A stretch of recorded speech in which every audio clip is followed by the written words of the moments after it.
वाले हैं ना वो जरा नुस्खा नोट कर लें, बाद में उनको इसकी ज़रूरत पड़ेगी। अच्छा, इसके बाद हकीम मियाँ मोहम्मद सरदार साहब वट्टू साहब हैं, ये कोई लेफ़्ट साइड के फालिज के बारे में इज़हार करें। जी अस्सलाम वालेकुम। हकीम मोहम्मद सरदार फाजल तिब्बे ज़राअत। असल में हमारे जितने भी बड़े हुक्मा हैं इन्होंने हमें बहुत कुछ दिया, उसके साथ साथ जितना इन्होंने हमें कुश्ता साजी के नुस्खे दिए उसके साथ हमें तरीका इलाज भी दिया।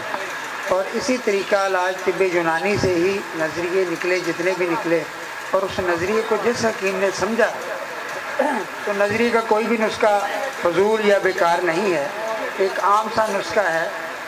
ये मैं तकरीबन काफ़ी सारे मरीज़ों पे इस्तेमाल कर चुका हूँ कराची में।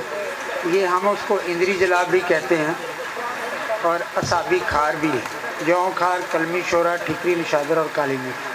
ये मशहूर मारूफ नुस्खा है, हर हकीम को पता है। इसकी आधी चम्मच एक गिलास पानी में दें और मरीज़ को खड़ा करके 2-3 कदम चलाएं। बाएं फालिज वाला मरीज़ 2 से 2.5 मिनट में चलना शुरू हो। वो हकीम चूँकि दाना को कहते हैं और हकीम मरीज़ की हिद्दत को, उसकी मर्ज़ को, उसकी कंडीशन को देख के अगर दे, अगर कोई ऐसा हो तो हम हाजिर हैं।